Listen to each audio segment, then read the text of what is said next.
Hello, I'm Darcy Loma, and I want to invite you to join Stacey and I. We have been having this most lovely conversation, and we finally decided that we should actually invite everybody to join us for our Thoughtfully Fit Thursday edition of Communicating with Influence. Stacey, thank you so much for being here with us today. Oh, the feeling is mutual. Thanks for trusting me with your followers and just having a conversation around this hot topic. Yeah. So, okay, I have been following Stacey. I need you guys to know I have been following Stacey for years and years and years and years. When my good friend Neil Strand originally said, "You have to know this woman. She's working with our company and she's phenomenal." Okay, if somebody that I know and respect shares a recommendation with me, I take it very seriously. So I started cyber stalking her years ago and following her at National Speakers Association conventions, and completely impressed. And so I want to just open it up, Stacey, to hear, how did a farm girl from Midwestern northern Wisconsin go to become an expert and internationally renowned for helping people to communicate with influence? How much time do we have, Darcy? Exactly. I would love to joke. Well, the easy question is, farm life was so hard, so anything was easier than that. And I was going to take anything. I really was fortunate. You know, if there's one thing that my team and I talk about, the only way you can be influential is you need coaches, you need accountability partners. I had some amazing coaches that early in my career, I was always at the big corporate companies that I was working at. I was always in training and development. And what I realized that no matter what I would be training, customer service, negotiation, whatever they threw in front of me, it always came down to, well, you could have the best customer service as far as the knowledge. You could be the smartest person in sales. If you can't communicate it in a way that people can follow your message every step of the way, I realized there was something there. And through a lot of other corporate stops, I did a lot of work around the topic of communication. And it really evolved as I was in the corporate world, where it especially evolved when I moved to Chicago, which, you know, that's where I reside today. I worked for a company. It was a presentation skills company. And I remember doing the training, going into these workshops, leaving, flying home on that plane, thinking, I totally am not doing these people any good. I just taught them how to stand up in front of a group, which isn't even going to happen for another couple of months for them.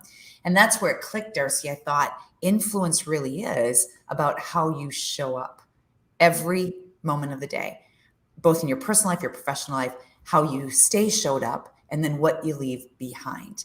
Through a lot of fortune with some amazing leaders that I coached, that's really what has just grown our business, because, you know, when you're with your clients, that the best part of being an entrepreneur is you learn from your clients. Your business gets built off of what your clients tell you and the feedback that they give you.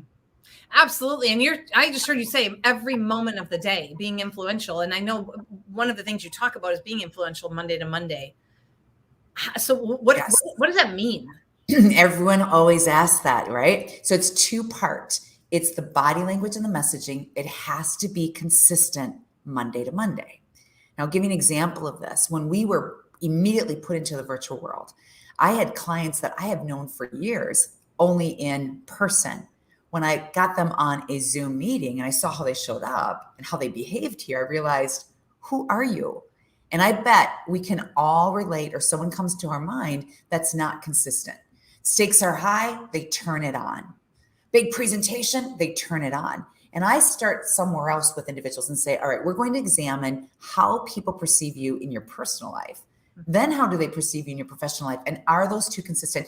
Because when you can be consistent with your body language, your messaging, and how you show up, people eliminate doubt about you in their mind. And consistency to me is that secret behind the fluff word that's out there. Be authentic. Well, how in the world do you do that? We talk a lot about with this definition that consistency out trumps talent any day. And I've seen it. You know, I've worked with some really senior, extremely intelligent PhD individuals.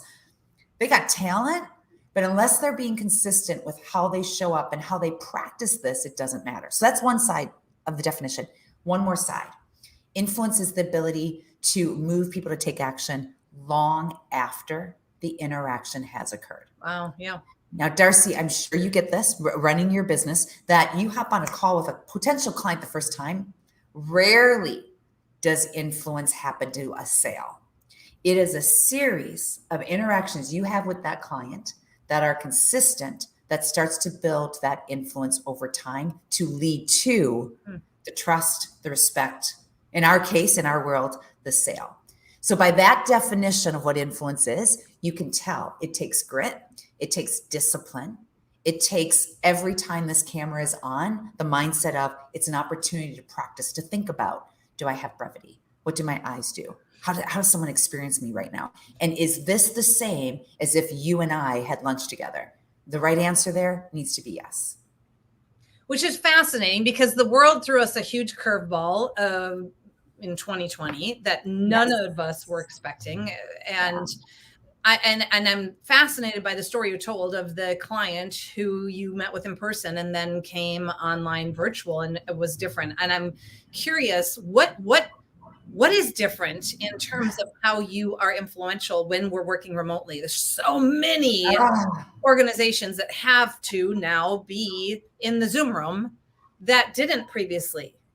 Let me see if I can lay it out so it's easy for your listeners to follow. Like, number one, this magnifies us because you just have this window versus if we were all in a conference room right now having a panel discussion in front of an event.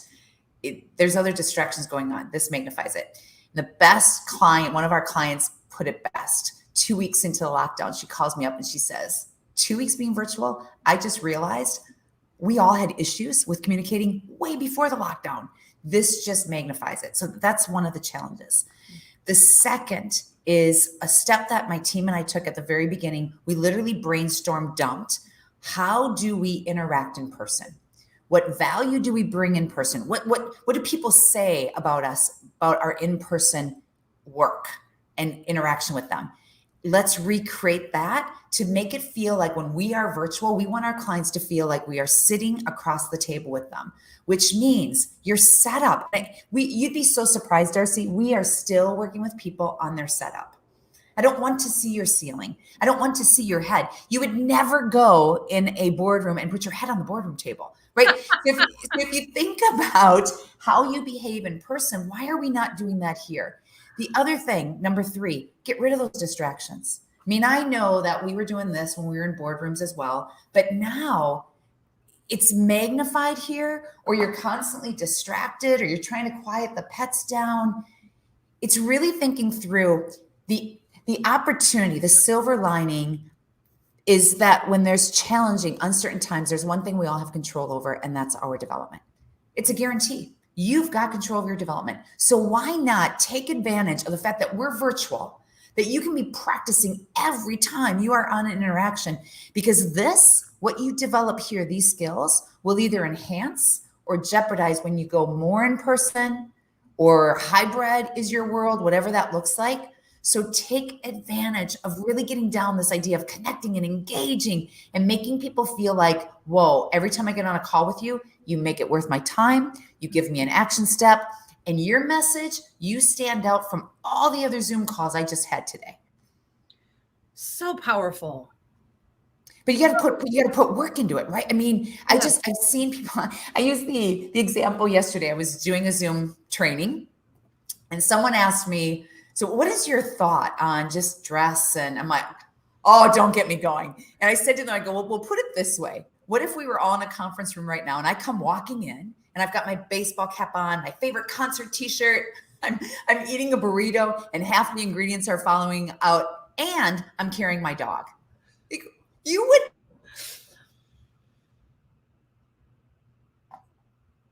Oh, why did I just lose the sound? Whoops. For some reason, Am I back on? There we go. You're back. Yes. My apologies. No, I get all excited and my gesture just cut off my microphone. So I was saying, in the beginning, I get it. We were trying to all figure it out. It's been 18 months. Yeah. And you can tell too, can't you, with your clients, when you get on a Zoom and you've got several people out here, you can tell who's really putting the effort and those that haven't. And if any of your listeners right now are saying, oh, Stacey, you don't understand. I don't have the setup. I get it. I never did either. I had a really poor setup initially in a tiny little bungalow. But the good news is you just have a tile. You've got to carve out, that's all you've got to carve out. You can have so much chaos going on outside this tile that we don't know about, but it's still work. Your name is still on it.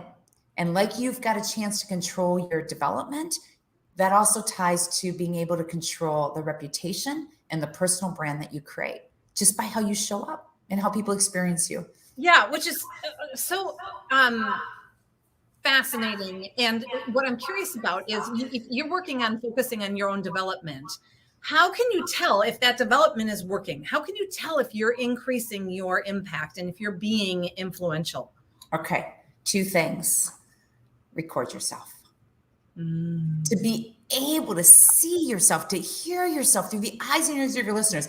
And being on Zoom, seeing yourself on the camera, it's still not the same. We've got the capability. And the more that you record yourself, and when you watch it, the more when you watch it, you think through, well, how did I feel during that interaction versus what reality states?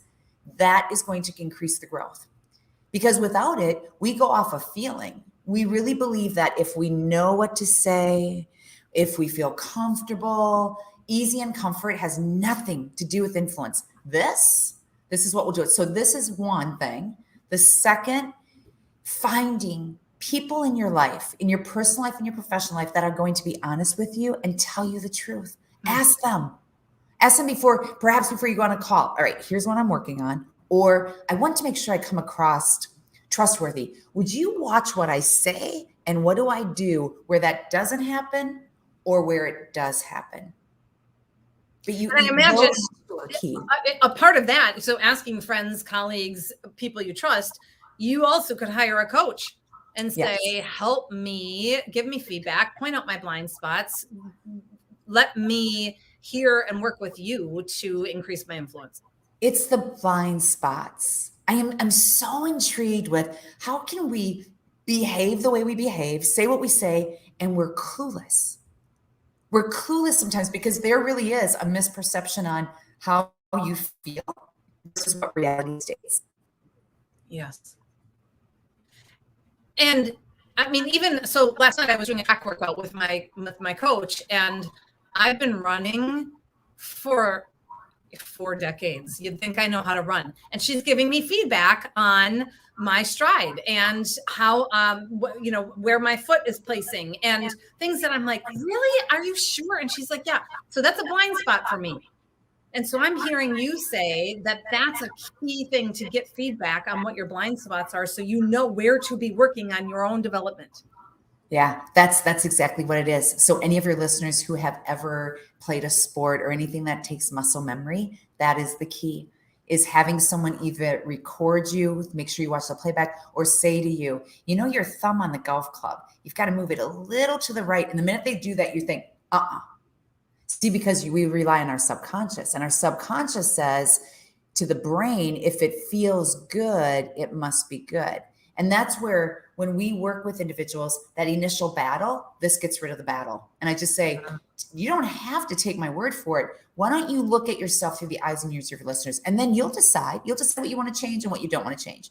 Keep in mind, though, this also shows where are you great at communicating? What are your strengths? Because I don't want to always say, focus on your weaknesses, make those better. You and I think, are on the same page with that. You've got to also know what you're good at and blow that up.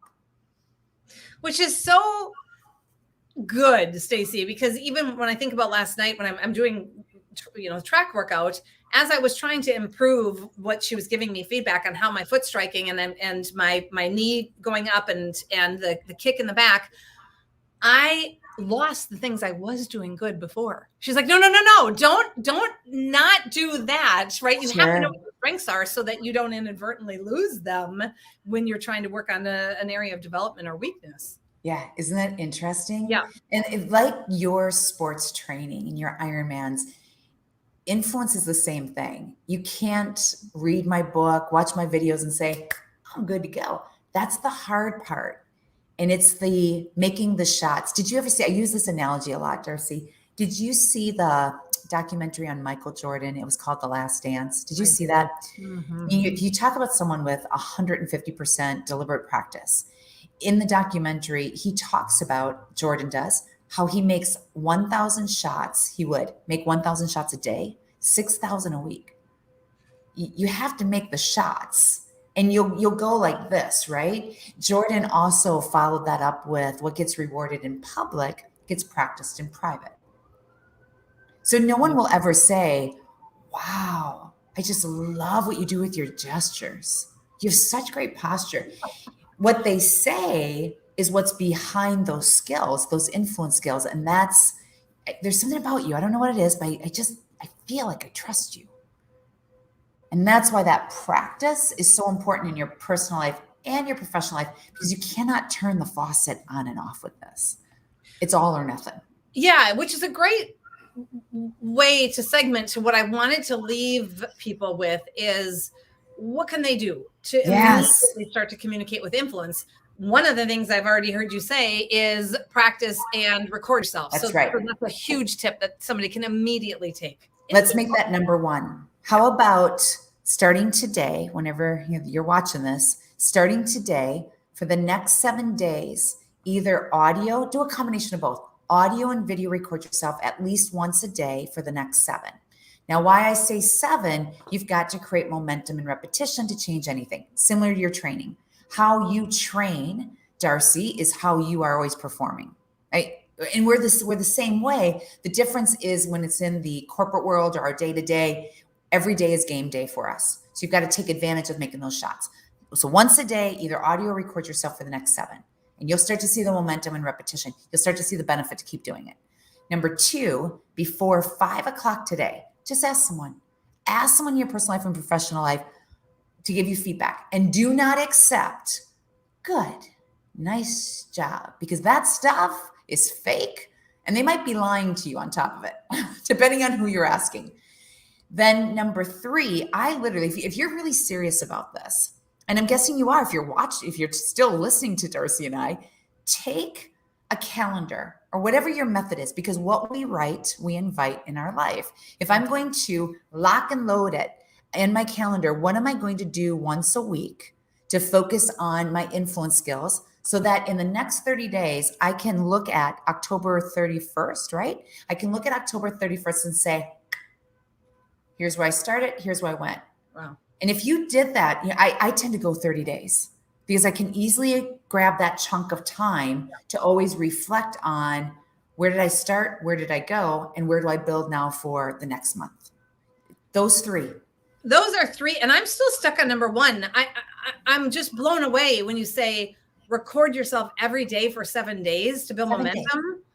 I mean, okay, I don't know why I'm blown away by that, Stacey. That seems like this huge commitment, yet I exercise every day, 6 days a week. That's just a part of my life. So why wouldn't I do this 7 days a week to build that commitment and momentum? You eat lunch every day.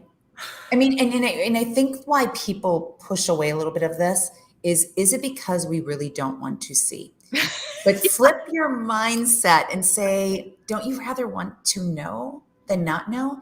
And the toughest, I'm guessing you're the same way. You and I, we've had coaches throughout our career. We have to just keep the businesses running. You've got to keep growing. And the hardest feedback, that whether it's a participant that randomly threw something at me, or it's been my team or my coaches, the hardest feedback, I can still point all that out that has gotten me to where I'm at. And as much as when I first watched myself on tape, I lie to your audience if I say, the more you do it, the easier it gets. The better you get. Doesn't matter, easy, hard, or anything. You get better and you get more aware that you start picking up on your distractions, whether it's your body language or your messaging, you start picking up on that before you give it away. That's the other benefit of doing it here. Go off the Nike slogan, right? Don't negotiate with yourself on whether or not you're going to do this. Just do it 7 days. And if you don't like it, you never have to do it again. And that's thoughtfully fit. The whole model says you need to train and practice. I'm just amazed at how much overlaps with your message to be able to communicate with influence. You have to train and practice. Sure. It's so interesting. Anything that some of my clients, my mentee clients, one of the big questions that I'll ask them before I agree to mentor them is, why? Why do you want to put in this work? Because it's going to take some work. Why do you want to put in some work? And it always comes down to there's something about their communication, whether it's their pattern of behavior, their messaging, where the pain has gotten great enough. Or someone has given them some really harsh feedback, and it's around communication that they've never heard before. Because who's going to tell the CEO that they and ah a lot? No one's going to tell them that. And the pain has to be great enough before you make that change. And that ties to sports, that ties to training and working out. And I just appreciate so much in that story how much you're valuing yourself in that interaction, saying, why is this important to you? Like, I need to know you're in before I'm going to give I'm filling in the blanks and making this right up. Because otherwise, if they're not all in and they don't have an important why, there's not going to be an increase in skills and impact and influence, because they're not going to be bought in and committed. Yeah. That question is powerful for anyone. If any of your listeners right now are leaders and managers that they've got people following them, and if you really want them to take the next step, or they're asking for something more, why? Yeah. What is going on right now that leads us to having this conversation today? And so if others that are watching are as intrigued as I am with your message, where can we get more of you? Yeah, just go on our website. It's the best place to start, because that's where you'll see all of our social media platforms, and we're constantly pumping ideas, concepts out there. And it's my name is on the website. So you see it on the screen here, StaceyHankeInc.com. Perfect. We will make sure that we put all of the links and share those. And I get your newsletter every week, and there's always thanks. value that I get. So if you haven't yet signed up for Stacey's newsletter, get that, and you get a dose of her brilliance every week in your inbox. Stacey, thank you so much for taking the time to share your brilliance with all of us. Oh my goodness, you're welcome. This was long overdue. It's so good to just get a chance to hang out with you, Darcy. And hopefully in person in Madison or Chicago when the world allows us to do that. Yes, it's a date. Thank you, everybody, for joining us. Happy Thoughtfully Fit Thursday.